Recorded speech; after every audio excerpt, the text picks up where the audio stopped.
صحت اور بیماری انسانی زندگی کے ساتھ ساتھ ہے. انسان کی زندگی کے کوئی بھی 2 دن ایک جیسے نہیں ہوتے. آج اگر انسان خوش ہے تو کل اداس ہوگا. اگر آج وہ اپنے جسم میں قوت محسوس کر رہا ہے تو کل بیمار ہو سکتا ہے. انسان کے اوپر دن میں بھی کئی بار مختلف طرح کی کیفیات گزرتی ہیں. کبھی انسان روحانی طور پر، جذباتی طور پر بیمار ہوتا ہے اور کبھی انسان جسمانی طور پر بیمار ہو جاتا ہے. بیماری کی کیفیت صحت کی کیفیت سے مختلف ہوتی ہے اور ہر انسان اس کو محسوس کر سکتا ہے. ایسی صورت میں انسان کو دوا کے ساتھ ساتھ اللہ سبحانہ وتعالیٰ کی طرف رجوع کرنا چاہیے اور اپنے لیے خوب خوب دعائیں کرنی چاہیے. بعض اوقات بیمار خود اپنے لیے دعا نہیں کر سکتا تو بیمار کی عیادت کرنے والے اور بیمار کو دیکھنے والے، اس کے دوست، رشتہ دار، عزیز، اقربا اور ایون ہسپتال کا عملہ مریض کے لیے ایسی دعائیں پڑھ سکتا ہے جو اس کے لیے شفا یابی کا ذریعہ ہو سکتی ہیں. تو بات یہ ہے کہ انسان ہر حال میں اپنے رب کا محتاج ہے اور اسے اپنی ہر ضرورت کے لیے اپنے رب کی طرف رجوع کرنا چاہیے، اور خصوصاً قبولیت کے مواقع پر. رات کا پچھلا پہر اس کے لیے بہت مناسب ہے، جب اللہ سبحانہ وتعالیٰ بندوں کو پکارتے ہیں کہ ہے کوئی جو مجھ سے دعا کرے تو میں اس کی دعا قبول کر لوں، ہے کوئی جو مجھ سے سوال کرے تو میں اس کو جواب دوں، ہے کوئی جو مجھ سے استغفار کرے تو میں اس کو بخش دوں. تو جب انسان بیمار ہو اور خصوصاً اگر ایسی بیماری کا شکار ہو کہ جس میں بظاہر شفا کی کوئی امید نہ ہو، تو اسے اور بھی زیادہ خشوع و خضوع کے ساتھ اور ایسے اوقات میں اللہ تعالیٰ کی طرف رجوع کرنا چاہیے کہ جلد از جلد صحت یابی ہو سکے. اور اس سلسلے میں کبھی بھی انسان کو اللہ تعالیٰ سے مایوس نہیں ہونا چاہیے. پھر یہ بات یاد رہے کہ جب انسان دعا کرے تو اس سے پہلے اللہ سبحانہ وتعالیٰ کی تعریف کے کلمات کہنا نہ بھولے. تو آئیے آج ہم آپ کو دعا کرنے سے پہلے کچھ نئے کلمات بتائیں گے جو اللہ سبحانہ وتعالیٰ کی حمد و ثنا پر مبنی ہے. ربنا لک الحمد ملء السماوات والارض وملء ما شئت من شيء بعد اهل الثناء والمجد احق ما قال العبد وكلنا لك عبد اللهم لا مانع لما اعطيت ولا معطي لما منعت ولا ينفع ذا الجد منك الجد. اے ہمارے رب، تمام تعریفیں تیرے ہی لیے ہیں جن سے آسمان اور زمین بھر جائیں، اور اس کے بعد جو تو چاہے وہ بھی اس سے بھر جائے. تو ہی تعریف اور بزرگی کے لائق ہے. بندے جو کہتے ہیں تو ان کا سب سے زیادہ حقدار تو ہے، اور ہم سب تیرے بندے ہیں.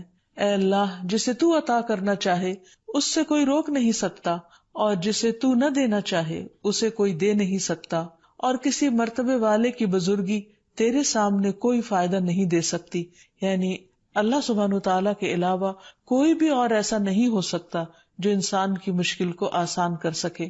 تو آئیے اس کے ساتھ ہم دیکھتے ہیں کہ بیماری کے اسباب کیا ہوتے ہیں، بیماریاں کیوں آتی ہیں. سب سے پہلی بات تو یہ کہ بیماری اللہ کے اذن سے آتی ہے. جب تک اللہ سبحانہ وتعالیٰ کا اذن نہ ہو انسان پر کوئی کسی قسم کی مشکل آ نہیں سکتی. قرآن مجید میں آتا ہے ما اصاب من مصیبت الا باذن اللہ. جو بھی مصیبت آتی ہے وہ اللہ کے اذن سے آتی ہے اور وہ تقدیر کا حصہ ہوتی ہے، اور اس میں اللہ سبحانہ وتعالیٰ کی حکمت اور مشیت کار فرما ہوتی ہے. اور وہ کیا ہو سکتی ہے؟ مثلاً اللہ تعالیٰ کسی بندے کے ساتھ بھلائی کا ارادہ کرتے ہیں، اس کے گناہ معاف کرنا چاہتے ہیں، اس کو کسی خاص چیز کی سمجھ دینا چاہتے ہیں تو اسے تکلیف میں مبتلا کر دیتے ہیں. کیونکہ بعض اوقات انسان زندگی میں اتنا مصروف ہوتا ہے اپنے روزانہ کے روٹین کے کاموں میں کہ وہ ٹھہر کر، رک کر، خاموشی کے ساتھ وقفہ لیے بغیر کوئی ایسی بات سوچتا نہیں کہ جو اسے سوچنی چاہیے، جو اللہ تعالیٰ چاہتے ہیں کہ وہ سوچے.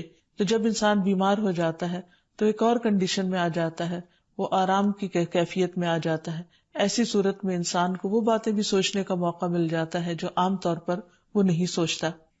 پھر اسی طرح ہمیں ہمارا دین یہ بھی بتاتا ہے کہ بعض اوقات انسان پر بیماری یا کوئی بھی تکلیف اس کے اپنے ہاتھوں کی کمائی سے آتی ہے، یعنی اس کا اپنا کوئی گناہ یا قصور ہوتا ہے جس کی بنا پر اسے وہ تکلیف پہنچتی ہے. قرآن مجید میں آتا ہے وَمَا أَصَابَكُم مِّن مُّصِيبَةٍ فَبِمَا كَسَبَتْ أَيْدِيكُمْ وَيَعْفُو عَن كَثِيرٍ. اور تمہیں جو بھی مصیبت پہنچی تو وہ اس وجہ سے ہے جو تمہارے ہاتھوں نے کمایا، اور وہ بہت سی چیزوں سے درگزر کر جاتا ہے. اسی طرح بعض اوقات انسان کی بیماریاں اس کے کسی گناہ کا نتیجہ ہوتی ہیں۔ عمر رضی اللہ عنہ نے جب عباس رضی اللہ عنہ سے بارش کی دعا کرنے کے لیے کہا تو انہوں نے کہا، اے اللہ، بے شک مصیبتیں گناہوں کی وجہ سے ہی نازل ہوتی ہیں اور انہیں صرف توبہ ہٹا سکتی ہے۔ پھر اسی طرح ایک اور روایت میں آتا ہے، رسول اللہ صلی اللہ علیہ وسلم نے فرمایا، جب بھی کسی رگ یا آنکھ کو نقصان پہنچتا ہے تو وہ کسی نہ کسی گناہ کی وجہ سے ہوتا ہے، لیکن جو تکالیف اللہ تعالیٰ ویسے ہی ٹالتا رہتا ہے وہ کہیں زیادہ ہو جاتی ہیں۔ پھر اسی طرح بعض بیماریاں انسانوں کے اعلانیہ گناہوں کی وجہ سے بھی ہوتی ہیں، جیسے کہ ایک حدیث میں آتا ہے، جب کسی قوم میں بدکاری عام ہو جاتی ہے اور وہ اعلانیہ اس کا ارتکاب کرتے ہیں تو ان میں طاعون اور ایسی مختلف بیماریاں پھیل جاتی ہیں جو کہ ان سے پہلے گزرے ہوئے لوگوں میں نہ تھی۔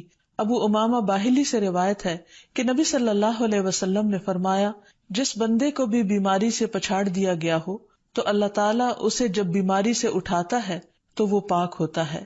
تو یہ ایک حقیقت ہے کہ انسان کے گناہ اس کے لیے مشکلات کا سبب بنتے ہیں۔ امام ابن القیم الجوزیہ لکھتے ہیں، ان کی ایک مشہور کتاب ہے الداء والدواء، بیماریاں اور علاج۔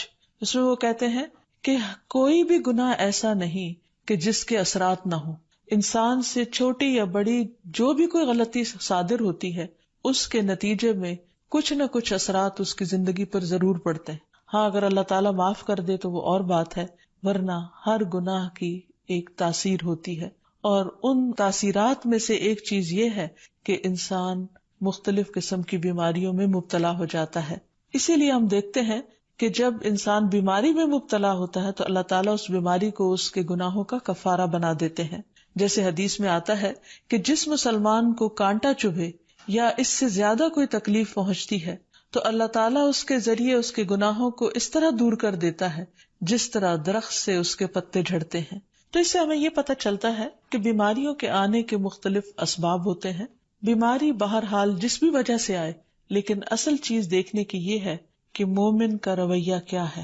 مومن کو اگر کوئی کانٹا بھی چبھتا ہے تو وہ اس پر صبر کرتا ہے۔ اس لیے بیماری یا تکلیف کے آنے پر انسان کو اللہ سے راضی رہنا چاہیے، شکوہ نہیں کرنا چاہیے، کیونکہ جو اللہ سے راضی ہو جاتا ہے کسی آزمائش پر، اللہ تعالیٰ بھی اس سے راضی ہو جاتا ہے۔ پھر اسی طرح اللہ تعالیٰ کا شکر ادا کرنا چاہیے، کیونکہ بیماری اس سے زیادہ شدید بھی ہو سکتی تھی۔ لہٰذا انسان کو اللہ تعالیٰ جس حال میں رکھے انسان اس پر شکر گزار رہے۔ پھر یہ کہ انسان کسی بھی بیماری میں کسی بھی قسم کی ہو اور زندگی کے کسی بھی حصے میں ہو، اس میں مایوس نہ ہو، پر امید رہے کہ بیماری دور ہو جائے گی۔ پھر اسی طرح اگر بیماری طول پکڑ جائے تو انسان کو گھبرانا نہیں چاہیے، کیونکہ ہر گزرنے والا لمحہ انسان کے درجات میں اضافے کا سبب بنتا ہے اور اس کے گناہ مسلسل جھڑتے چلے جاتے ہیں، حتیٰ کہ انسان بالکل پاک صاف ہو جاتا ہے۔ پھر اسی طرح انسان کو بیماری کی حالت میں دوسروں سے شکوے شکایات نہیں کرنی چاہیے، کیونکہ بیماری اللہ کے اذن سے آتی ہے، اور جب انسان ہر ایک کے آگے رونے لگتا ہے تو گویا وہ اللہ تعالیٰ کا شکوہ کر رہا ہوتا ہے، جو چیز اللہ تعالیٰ کو پسند نہیں۔ پھر اسی طرح منہ سے برے الفاظ نہیں نکالنے چاہیے، بیماریوں کو کوسنا نہیں چاہیے، اور پھر ایسے الفاظ نہیں ادا کرنے چاہیے کہ مجھے لگتا ہے کہ اس بیماری میں میری زندگی چلی جائے گی، یا یہ کہ کسی مریض کی عیادت کے لیے جا کر اس کو اس قسم کی بات نہیں کرنی چاہیے، خواہ کتنی ہی خطرناک بیماری کیوں نہ ہو، ہمیشہ اسے امید دلانے چاہیے، کیونکہ مایوسی کے الفاظ اور برے بھلے اور منفی قسم کی باتیں اللہ تعالیٰ کو پسند نہیں، اور انسان ویسے بھی جیسے سوچتا ہے پھر اس کے ایکشن اس کے مطابق ہونے لگتے ہیں۔ اب یہ ہے کہ انسان بیماری میں دوا ضرور کرے، کیونکہ حدیث میں آتا ہے کہ اللہ تعالیٰ نے کوئی بیماری ایسی نہیں اتاری جس کے لیے دوا نہ اتاری ہو۔ ہاں، جسے معلوم ہو اسے معلوم ہوتا ہے، اور جسے نہیں معلوم ہوتا اسے نہیں معلوم ہوتا۔ بعض اوقات اللہ تعالیٰ ڈاکٹر کے دل میں ڈال دیتا ہے اور اس کا علاج اس کو سمجھ میں آ جاتا ہے، اور بعض اوقات وہ بیماری لا علاج ہوتی ہے، حالانکہ اس کا علاج موجود ہوتا ہے مگر کسی کو بھی علاج سمجھ میں نہیں آتا۔ بہرحال نوعیت کچھ بھی ہو تو علاج ضرور کراتے رہنا چاہیے، اور کبھی مایوس نہیں ہونا چاہیے کہ اس بیماری کا علاج ہو نہیں سکتا۔ نہیں، ایک کے بعد ایک کوشش انسان کرتا رہے، اور جب اللہ کا اذن ہوگا بیماری دور ہو جائے گی۔ اور اس کے ساتھ ساتھ انسان یہ بھی یقین رکھے کہ شفا اللہ کے ہاتھ میں ہے، کسی ڈاکٹر کے ہاتھ میں نہیں، کسی انسان کے ہاتھ میں نہیں، کیونکہ جب تک اللہ کا اذن نہ ہو شفا نہیں ہو سکتی، خواہ کوئی کتنا بھی بڑا ڈاکٹر کیوں نہ ہو۔ اسی لیے نبی صلی اللہ علیہ وسلم کی دعاؤں کے آخر میں آتا ہے کہ لا شفا الا شفاؤک، کوئی شفا نہیں مگر تیری ہی شفا، یعنی جو اللہ سبحانہ وتعالی اپنے بندے کو شفا عطا کرے۔ پھر اسی طرح یہ ہے کہ حضرت ابراہیم علیہ السلام نے اللہ سبحانہ وتعالی کے بارے میں فرمایا تھا کہ وَإِذَا مَرِضْتُ فَهُوَ يَشْفِينِ، کہ جب میں بیمار ہوتا ہوں تو وہی مجھے شفا دیتا ہے، یعنی اللہ تعالیٰ ہی اس بیماری کو دور کرتا ہے۔ اسی طرح ایک اور روایت سے بھی پتہ چلتا ہے کہ شفا دراصل اللہ سبحانہ وتعالی کے ہاتھ میں ہے۔ حضرت عائشہ سے مروی ہے کہ رسول اللہ صلی اللہ علیہ وسلم دم کیا کرتے تھے اور یہ دعا پڑھتے تھے، امسح البأس رب الناس بیدک الشفاء لا یکشف الکرب الا انت، اے لوگوں کے رب تکلیف کو دور کر دے، تیرے ہی ہاتھ میں شفا ہے، تیرے سوا اس کو دور کرنے والا اور کوئی بھی نہیں۔ پھر اسی طرح انسان جب کسی بیمار کی عیادت کے لیے جائے تو اس پر بھی دعا پڑھے اور اس کے لیے دعا کرے۔ رسول اللہ صلی اللہ علیہ وسلم نے فرمایا، جو مسلمان کسی ایسے بیمار کی عیادت کے لیے اس کے پاس آئے جس کی موت کا وقت قریب نہ آیا ہو اور 7 مرتبہ یہ پڑھے، اسأل اللہ العظیم رب العرش العظیم ان یشفی فلانا من وجعہ، میں اس عظمت والے اللہ سے سوال کرتا ہوں جو عرش عظیم کا رب ہے کہ فلاں کو اس کی تکلیف سے شفا عطا فرمائے، تو اللہ عز و جل اسے شفا عطا فرما دیتا ہے۔ اور پھر ہم دیکھتے ہیں کہ تمام انبیاء اپنی بیماریوں میں، تکلیفوں میں اللہ تعالیٰ کو پکارتے تھے، جیسا کہ ایوب علیہ السلام کی دعا قرآن مجید میں آتی ہے۔ اور ایوب جب اس نے اپنے رب کو پکارا کہ بے شک مجھے تکلیف پہنچی ہے اور تو رحم کرنے والوں میں سب سے زیادہ رحم کرنے والا ہے، تو ہم نے اس کی دعا قبول کر لی، بس اسے جو بھی تکلیف تھی اسے دور کر دیا اور اسے اس کے گھر والے اور ان کے ساتھ ان کی مثل اور عطا کر دیے اپنے پاس سے رحمت کے لیے اور ان لوگوں کی یاد دہانی کے لیے جو عبادت کرنے والے ہیں۔ اسی طرح رسول اللہ صلی اللہ علیہ وسلم نے ایک اور موقع پر ایک صحابی عثمان بن ابی عاص الثقفی کو ایک دعا سکھائی۔ جب وہ نبی صلی اللہ علیہ وسلم کے پاس حاضر ہوئے، وہ کہتے ہیں مجھے اتنی تکلیف تھی کہ قریب تھا کہ وہ مجھے ہلاک کر دیتی، تو نبی صلی اللہ علیہ وسلم نے مجھے فرمایا، اس درد کی جگہ پر اپنا دایاں ہاتھ رکھو اور 7 مرتبہ کہو، بسم اللہ اعوذ بعزت اللہ وقدرتہ من شر ما اجد واحاذر، اللہ کے نام کے ساتھ میں پناہ مانگتا ہوں اللہ کی عزت کی اور اس کی قدرت کی اس شر سے جو میں محسوس کرتا ہوں، یعنی اس تکلیف سے بچنے کے لیے جو مجھے محسوس ہو رہی ہے اور جس سے میں خوف محسوس کرتا ہوں۔ عثمان کہتے ہیں کہ جب میں نے یہ پڑھا تو اللہ سبحانہ وتعالیٰ نے مجھے شفا عطا کر دی۔ پھر اسی طرح ہر بیماری سے شفا کی دعا نبی صلی اللہ علیہ وسلم نے سکھائی۔ عبداللہ بن عباس سے مروی ہے کہ نبی اکرم صلی اللہ علیہ وسلم نے فرمایا، جب کوئی شخص کسی ایسے مریض کی عیادت کرے جس کی موت کا وقت ابھی قریب نہ آیا ہو اور اس کے پاس 7 مرتبہ یہ دعا پڑھے، اسأل اللہ العظیم رب العرش العظیم ان یشفیک، میں عظمت والے اللہ جو عرش عظیم کا رب ہے اس سے دعا کرتا ہوں کہ وہ تمہیں شفا عطا کرے، تو اللہ تعالیٰ اسے اس مرض سے شفا عطا کر دے گا۔ پھر اسی طرح نبی صلی اللہ علیہ وسلم اگر کسی کو کوئی پھوڑا بنسی ہوتی تو اپنے لعاب دہن کے ساتھ زمین کی مٹی تھوڑی سی لے کر اس درد تکلیف والی جگہ پر لگاتے تو اس سے بھی شفا ہوتی۔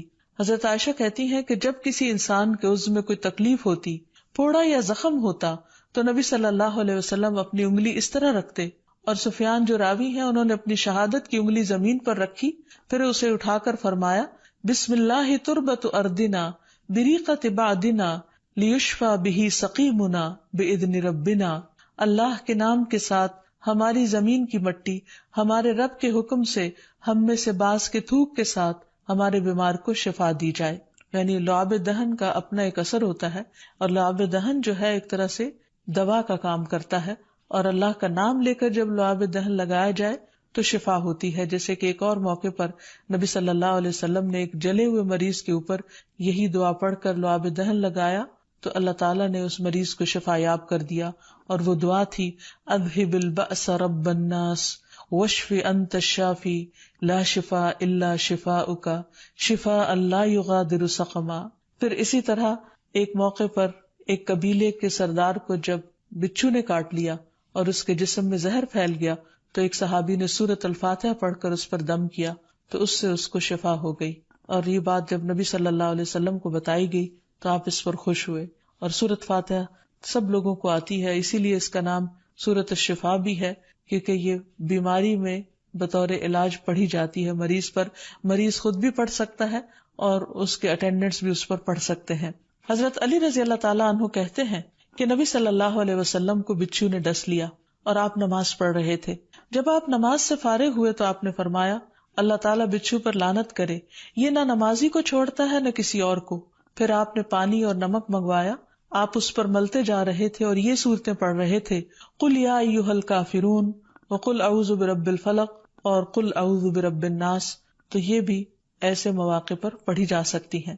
پھر اسی طرح یہ ہے کہ اگر کسی بھی دوا یا دعا سے مریض صحت یاب نہ ہو رہا ہو، اس کی تکلیف کم نہ ہو رہی ہو، تو بھی موت نہیں مانگنی چاہیے، کیونکہ مومن کے لیے زندگی ایک بہت بڑی نعمت ہے.